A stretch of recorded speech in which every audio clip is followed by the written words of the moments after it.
Overdrive this week, we get behind the wheel of the only Tesla Cybertruck in India. We also tell you why the Kia Carens Clavis redefines comfort with a smart sedan crossover twist. Hello and welcome to Overdrive. I am Soini. Tesla is probably one of the most talked about car manufacturers in the world in recent times, and we got very lucky to drive the only Cybertruck in India today, courtesy Gopin Developers. Here's Tuhin with his story.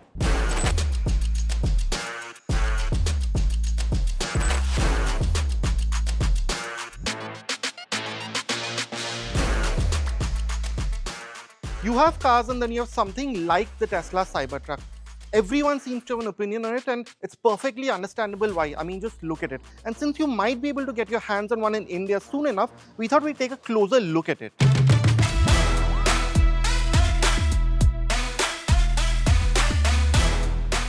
A surprise is that the Cybertruck isn't quite as large as the traditional full-size pickup it competes with in the USA.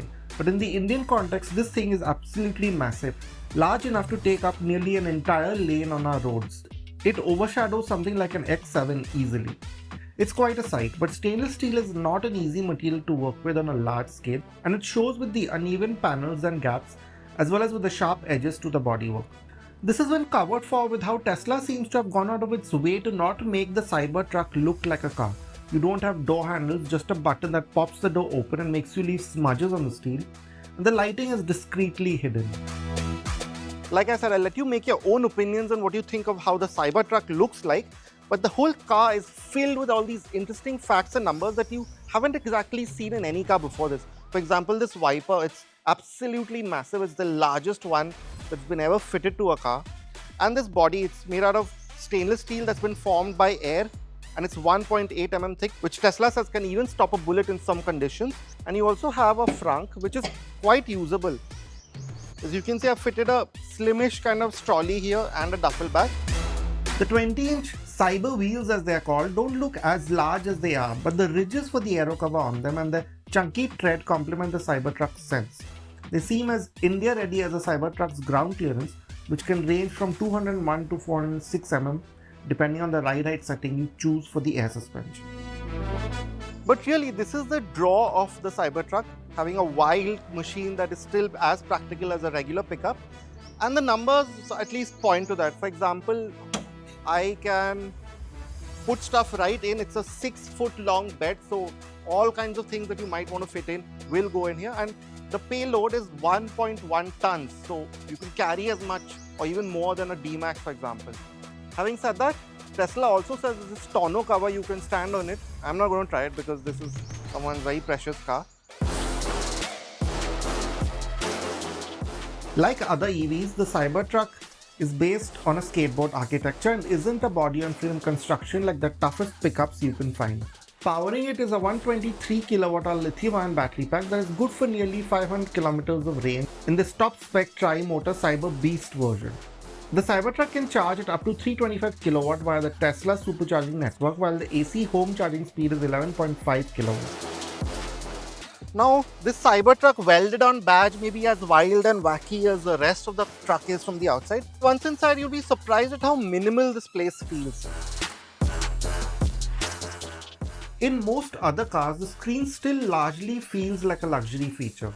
But in the case of this Tesla, it really is the nerve center of the car. It controls all the car's functions, right down to adjusting the mirrors and AC vent controls. It's a bit intimidating at first with a vast amount of menus and controls, but the screen is especially responsive and is laid out smartly, so it becomes second nature quickly enough. Most things are a few swipes and taps away. And just with many of these EVs, you have this really open kind of feel to it even then. So, for example, I have this fully flat floor. I can put some items here. There's some big nice door pockets, and that sense continues even here as well. These aren't marked, but they are two wireless chargers. You have these very sharply cut cup holders here, and there's a deep cubby space here. It goes right down. Now, we don't see this very often in India, but this is quite a common feature among all these American pickup trucks.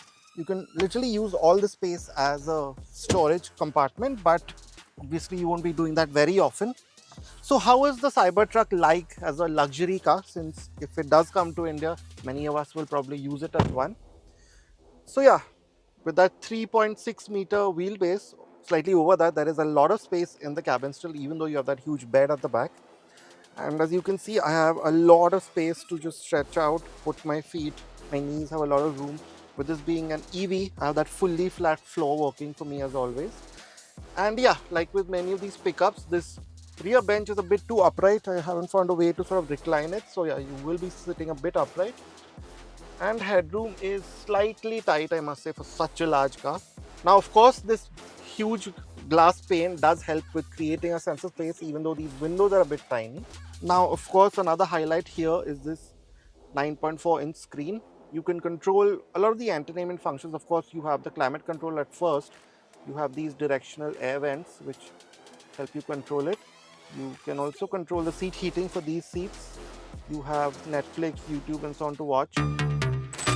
With that out of the way, let's get down to driving the Cybertruck. The version here is a top spec Cyber Beast, like I mentioned, that makes 857 PS from 3 motors and what Tesla calls 14,000 RPM. But in the more realistic measurement that everyone else uses, it's around 1000 Nm. It'll still do 0 to 96 kmph in 2.6 seconds and reach a 210 kmph top speed.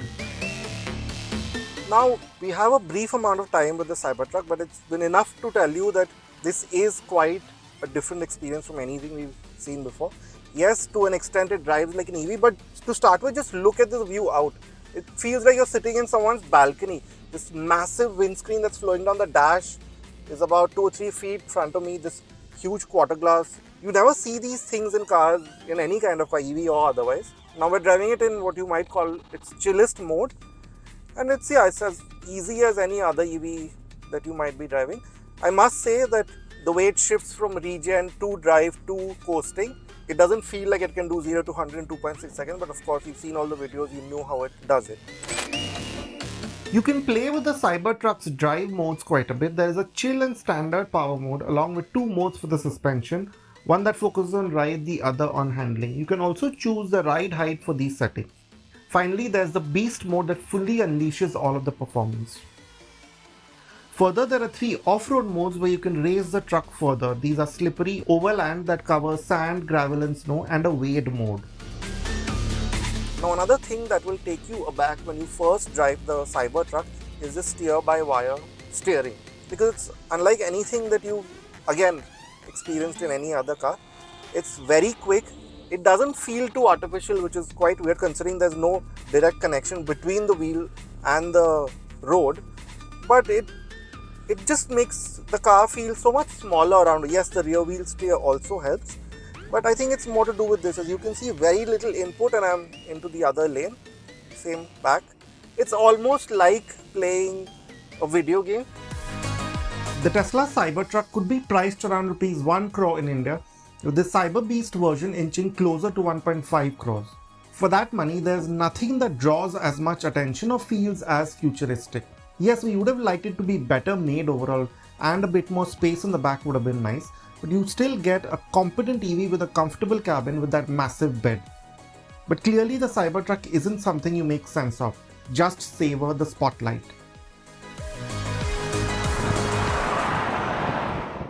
Looking beyond SUVs, the Kia Carens Clavis might just be what you're looking for. More on that after this short break. Welcome back, you're watching Overdrive. The Kia Carens Clavis is an interesting alternative to our SUV-dominated market, and let's face it, if you're looking to ferry a large family in comfort, then you're looking for good rear seat space as well as creature comforts, and the Carens Clavis happens to offer both. Here's more. Now, Kia India has been quite successful in carving a place for itself in the MPV segment in India. Yeah, you have the Carnival at one end and the Cirrus at the other, but the Carens has been the one that's brought it the most amount of success. You now have the Kia Carens Clavis. It's a bit flashier, it has a bit more tech and features to it. So what's it really like? Let's find out.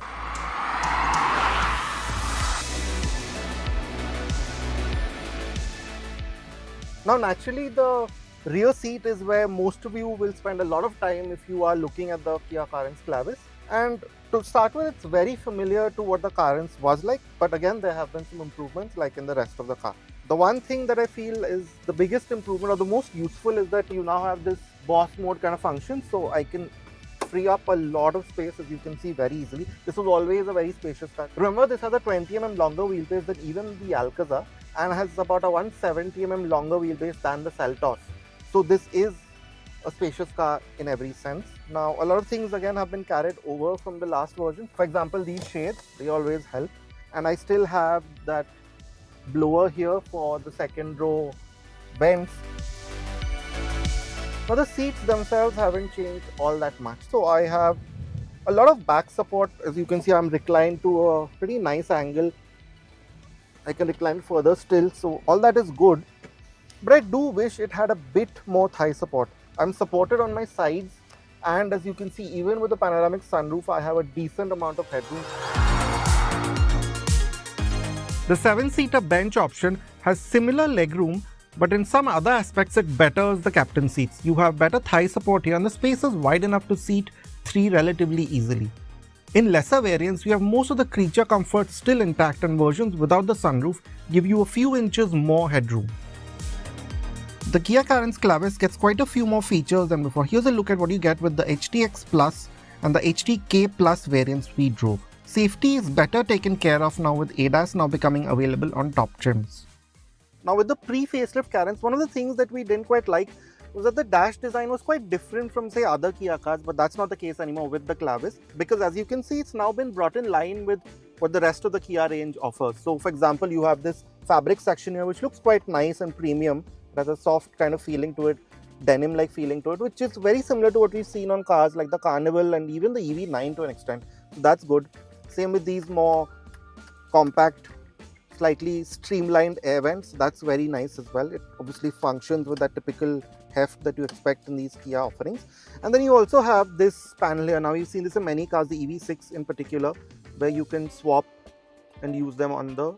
Now, of course, there is some getting used to the fact that there are a lot of capacitive buttons, but the good thing is that you still have controls which are physical, these knobs for the fan speed and the climate, or when you change it to the music settings for the volume and the tuning. While you now have a fully digital 12.3-inch instrument cluster in the top variants, which is intuitive to use and has crisp graphics like in other Kia cars, we wish the Clavis got the latest iteration of Kia's infotainment suite as seen in the Ceros and Carnival. Yes, this unit is still easy to use and fluid enough, but the newer system builds on this and offers wireless Android Auto and Apple CarPlay.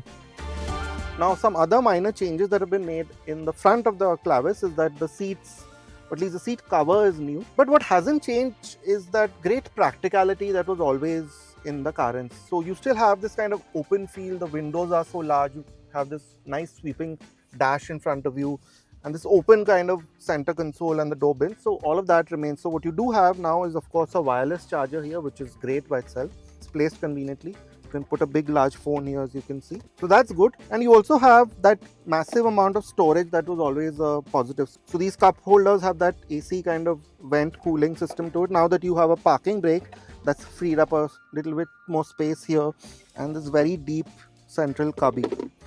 And that sense also continues to the door pockets, where you can put 2 or 3 big bottles very easily. We also spent some time in the mid-spec HTK Plus trim, which could be a great value choice if you aren't moved by top-tier equipment. It doesn't feel bare bones. Yes, you have a smaller 8-inch touchscreen, but this unit offers wireless connectivity. There are more physical controls here, especially the easy-to-use climate functions. You don't have as much of the high-quality finishes, but the fabric upholstery and grey trim looks contemporary and feels premium enough. Now, one of the things that we liked with the previous Carens was just how easy it was to access the third row, and thankfully that's not changed at all. So yeah, if you're being a bit lazy, you can always walk through here, but you won't want to do that. So what you can do is just flip and tumble the seat, and there's a really big opening now. So even if you're much larger than say I am, you can easily enter into the third row. Now, as you can see, this is with the second row completely pushed back, and I'm about 5'6", and I have just enough knee and leg room. As you can see, my feet tuck under the seat, which is good, but I have just enough knee room. Of course, I can then adjust this seat a little bit here and there because you have that boss function now. So space here, if you are under 6 feet, say about 5'6" to 5'8", 5'9", I think should be enough. even for adults, which is great considering on the outside this is not a very big car. And I can also recline this to quite an acute angle, as you can see, so I can really be quite comfortable here even on fairly long distances. Now of course there are those usual sort of drawbacks that you expect in the third row, so I don't really have much in the way of thigh support. I have my own lighting here, my own air vents, my own chargers, and now because I have a sunroof, it's a slightly airier feel than earlier, even though these glass houses were always quite large. Well, it's time to head into our final commercial break here on the show, but don't go anywhere because on the other side we get behind the wheels of the Kia Carens Clavis. Welcome back here with us on Overdrive. The Kia Carens Clavis offers plenty of creature comforts and space, but how does it perform on road, and is it the right decision for your family under 20 lakh rupees? Let's find out. This being a mid-cycle update, the Clavis gets largely cosmetic changes. The new face has brought with it a 20mm increase in length and now brings the Clavis in line with Kia's newest design themes. So you have the new angular light signature and triangular light clusters. These are placed in a more sharply defined EV-like fascia. The discrete integration of the ADAS sensors in the top spec trim is great attention to detail. Like with other Kia models, numerous light cluster arrangements are available, as seen with a single projector setup in the HTK Plus variant. These also get slightly different air dams and light signatures. In profile, the more noteworthy change is that the top spec versions of the Clavis get sharper looking 17-inch wheels. Aside from this, you have a more contemporary selection of contrasting trims. Lesser variants continue with 16-inch wheels. Ground clearance should be about 195mm. At the rear, the Clavis now gets a similar look as the Sonet and Seltos with the full-width lighting and vertically stacked, slatted look to the tail lamps. Here too, the lower variants have retained a similar arrangement convincingly but with halogens. Now with an MPV like the Kia Carens Clavis, one thing that is important is kind of luggage carrying capacity that it has. So now with this update, it still has 216 liters, and as you just see here, it's got enough space for quite a few trolley bags, overnighters, small backpacks. So even if you're traveling with 3 or 4 people, you will be sorted. But I can also fold these down completely flat, which gives me a very useful 645 liters. As you can see, it's a completely flat bed here. The lip is also quite low, so I can put big items, lift them up very easily with this large opening. And then I can also fold down the second row for really large items. Say if you're moving houses and need to carry, say, a big piece of furniture, then you have 1145 liters. The Clavis gets a familiar set of engine and gearbox combinations. So the base 1.5 litre naturally aspirated petrol continues, as does the 1.5 turbo with its 160 PS and 253 Nm. The higher spec motor continues with a 6-speed IMT and a 7 DCT as seen here, along with the newly added manual option. The 1.5 diesel with its 116 PS and 250 Nm is also available. You can have this engine with a manual on quite a few trims, but the 6-speed auto is limited to a single mid-spec version. Now between the turbo DCT and the diesel 80 versions of the Carens Clavis that we're driving, I think the diesel 80 suits it better for obvious reasons. To start with the diesel, with that typical diesel power delivery and torque delivery, in the lower end I feel like it has a bit more pep, so when you're loaded up with a lot of people, I think this will be the variant to get, because it just sets off the line a bit more confidently. The petrol is slightly more hesitant. It feels like it's not quite hitting its stride, say below 2000 RPM. So well, in the city, if you use the Carens as a day-to-day commuter, the turbo petrol is just fine. It has that sharp turbo petrol edge that you want in a slightly fun car, so it has that going for it. The gearbox pairs intuitively in both versions. Unlike in the Seltos, you don't get a sport gearbox mode, which narrows the gap between the DCT and 80. It's best to be measured with the throttle in both. They take a bit of time to downshift, but this improves in the petrol as you rev it out. The 80 in the diesel isn't quite as energetic, but it is helped by its more linear torque delivery.